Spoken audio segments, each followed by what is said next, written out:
What is up, guys, and welcome back to another video. And today we will be going over the evolution of Randy Orton, because according to you guys, you wanted to see this most out of the other topics that I suggested. So let's get right on the video with this first run with the company, and it's Ohio Valley Wrestling, which was from 2001 through 2002.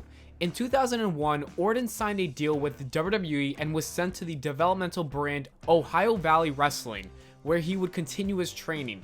This was their version of NXT at the time. During this run, he would wrestle with John Cena, who would become his longtime rival in the future. He would also win the OVW Hardcore Championship for a total of 2 times. He began appearing on several WWF house shows around May 2001 and even faced Billy Gunn. He began appearing regularly on WWF house shows and dark matches, wrestling in tag team matches. They were getting him ready for his debut on the main roster. Next up, we have Evolution from 2002 through 2004. Orton's first televised WWE match was a victory against Hardcore Holly in 2002 on an episode of SmackDown. Surprisingly enough, Orton became a fan favorite and actually started a feud with Hardcore Holly. In the 2002 draft, Orton was headed to the Raw brand.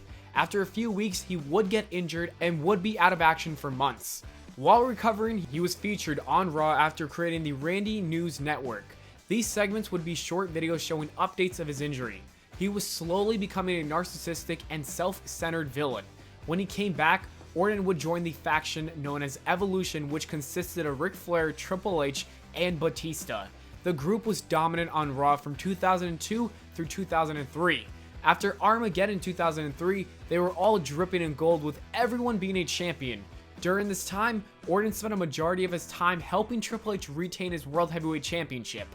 Also, he started to call himself the Legend Killer, a young superstar who would take out legends. He would be involved in feuds with legends of the business, such as Shawn Michaels, who he defeated at Unforgiven in the first of many high-profile matches billed as Legend versus Legend Killer. This was also during the time when he introduced the RKO.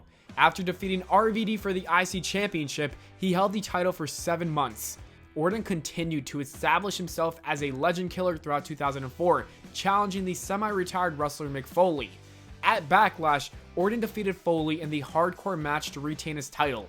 In July at Vengeance, Orton lost the title to Edge, ending his great title reign. After that, we have him as the youngest world champion from 2004 through 2005.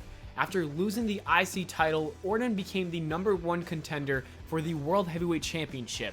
At SummerSlam, he defeated Chris Benoit for the championship, therefore becoming the youngest world champion in WWE history at the age of 24. The following night on Raw, Evolution threw Orton a celebration only to turn on him because Triple H wanted that title. Triple H, Flair, and Batista assaulted Orton and basically kicked him out of Evolution. The following week, he called out Orton to hand him over the title. Instead, Orton spat in Triple H's face and hit him with the title. Orton's breakup with Evolution made him an instant fan favorite. A month later, Triple H would defeat him with the help from Evolution. At Taboo Tuesday, Orton defeated Ric Flair in a steel cage match, and then after that, he continued to feud with Triple H, but even though he had many opportunities, he was unable to defeat Hunter for the title. Orton began a relationship with Stacy Keibler and briefly feuded with Christian in 2005. After that, we have a feud with The Undertaker from 2005 through 2006. Orton stated that he would cement his legacy by ending The Undertaker's undefeated streak at WrestleMania. When legendary wrestler Jake Roberts advised Orton to not underestimate The Undertaker, Orton hit him with an RKO. In the weeks leading up to WrestleMania, Orton became more unafraid of The Undertaker, taunting and assaulting him. At WrestleMania 21, Orton lost the heavily hyped match. Orton then got another shoulder injury and was out of action for a while. However, Orton returned to SmackDown in June, announcing that he was the second pick in the 2005 draft lottery. His feud with The Undertaker continued with defeating the Deadman at SummerSlam thanks to the help of his pops. 2 months later at No Mercy, Orton and his father defeated The Undertaker in a handicap casket match, and after the match, they lit his casket on fire. In the Survivor Series match, Orton was the last remaining wrestler in the match for the 3rd straight year, and he pinned Shawn Michaels to get the victory for Team SmackDown. After the match, The Undertaker returned and attacked the SmackDown superstars who came to the ring to celebrate Team SmackDown's victory. the feud was finally settled with a Hell in a Cell match at Armageddon where The Undertaker offered to retire if he lost. The Undertaker would go on to win the match, ending their 9-month-long feud. The next storyline he had was Rated RKO, which would last from 2006 through 2007. Orton returned from his suspension in June 2006 to the Raw brand where he entered a feud with Angle, culminating in matches at One Night Stand and Vengeance before engaging in a storyline feud with Hulk Hogan. At SummerSlam, the two met in a Legend vs. Legend Killer match, which Hogan won. After the newly reformed D-Generation X cost Edge the WWE Championship, Edge approached Randy Orton and asked him to join forces to defeat the team. Orton, whose championship reign had been ended by Triple H in 2004, agreed, forming the tag team known as Rated RKO. The two became the first to defeat DX since their reunion and quickly dominated the Raw brand's tag team division to become the World Tag Team Champions. At the Royal Rumble, both men competed in the Rumble match and made it to the Final Four, but they were both eliminated by Shawn Michaels. Michaels later teamed with WWE Champion John Cena to defeat Rated RKO to win the World Tag Team Championships. After losing the tag team titles, both Edge and Orton focused on the WWE Championship, causing friction between them. On the April 30th episode of Raw, they competed against each other in a singles match, which Edge won. Their alliance ended once Edge was drafted to SmackDown. Orton then continued his Legend Killer persona, attacking Shawn Michaels by using a running punt to the face. Orton defeated Michaels at Judgment Day via knockout when Michaels suffered a kayfabe concussion and collapsed during the match. Orton continued his attacks when he engaged himself in feuds with RVD, Ric Flair, Dusty Rhodes, and Sergeant Slaughter. During this time, the commentators noticed how Orton slithered around and stalked his victims like a snake, which led to him becoming the Viper as his next nickname. After that, we have the WWE Champion from 2007 through 2008. In 2007, Orton entered a feud with John Cena. They would have many bouts throughout that year. At the start of No Mercy, Mr. McMahon awarded Orton with the WWE Championship after Cena vacated it due to an injury the previous week. Michaels was chosen by fan voting to meet Orton for the WWE Championship at Cyber Sunday, where Orton was disqualified after low-blowing Michaels, but he retained the title. After finishing up his feud with Shawn Michaels, Orton began a program with the returning Chris Jericho. Randy Orton managed to retain the title against him too. He then feuded with Jeff Hardy and successfully defended the title against Hardy at the Royal Rumble. He then restarted his feud with John Cena, who had returned from injury to win at the Royal Rumble in 2008. At WrestleMania 24, Orton retained the championship against Cena and Triple H.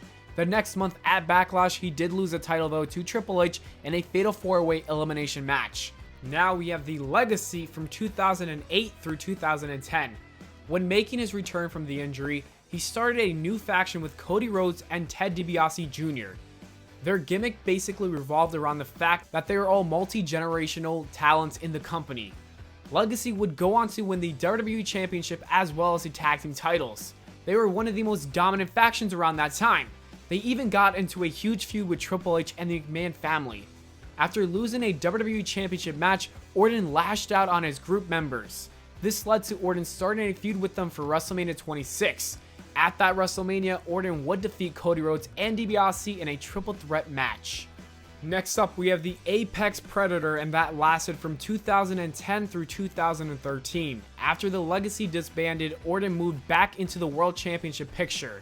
He was featured on Raw during this time and feuded with the likes of John Cena, Edge, Sheamus, Chris Jericho, and Wade Barrett. He would defeat all those men in a six-pack challenge elimination match to become the WWE Champion for the sixth time at Night of Champions. Orton held onto that title for a good amount of time until The Miz cashed his Money in the Bank briefcase on him. He was unable to win the title back and then feuded with CM Punk for their WrestleMania 27 match. After this, Orton would move over to SmackDown, and he even defeated Christian to become the World Heavyweight Champion for the second time. Christian and Randy Orton feuded for the rest of that summer in one of my favorite feuds.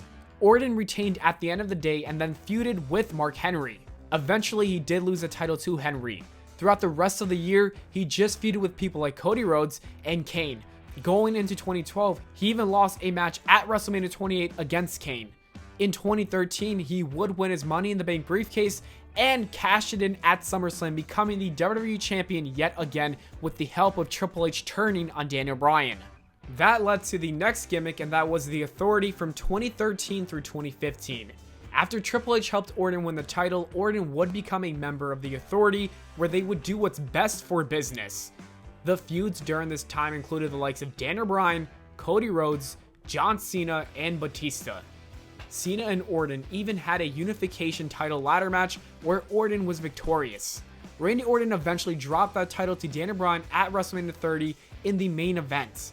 Following that title loss, Evolution briefly came back to feud with The Shield. Evolution lost their matches, but Seth Rollins would turn on his group to become a member of the Authority as well. This created tension with Orton, and they then turned on him, setting up Orton versus Rollins at WrestleMania 31. He wouldn't do anything important for the rest of the year and even got injured. Now we have the Wyatt family, which lasted in 2016 through 2017. Orton made his big return when WWE announced the dream match of Brock Lesnar versus Randy Orton at SummerSlam 2016. Before getting there though, Orton was drafted to SmackDown Live. After getting destroyed by Lesnar, Orton started a program with the Wyatt family. This led to him joining the group and internally destroying it over the next 5 months. He then burned down the Wyatt compound and burned down Sister Abigail's ashes. He won the Royal Rumble in 2017 and defeated Bray Wyatt for the WWE Championship at WrestleMania 33 to end his relationship with the Wyatt family. Finally, we have just Randy Orton from 2017 through present time. After leaving the Wyatt family, Orton kind of just didn't distinguish himself with a gimmick anymore. He's just kind of Randy Orton and he has the RKO. That's pretty much it. Jinder Mahal did beat him for the WWE Championship. Even though he never regained that title, he did win his first US Championship from Bobby Roode in 2018. That reign didn't last too long. Shortly after that, he started a feud with Jeff Hardy where we saw him do some really crazy and psychopathic stuff. It seemed like Orton was becoming a deranged version of himself, and I actually loved where it was going.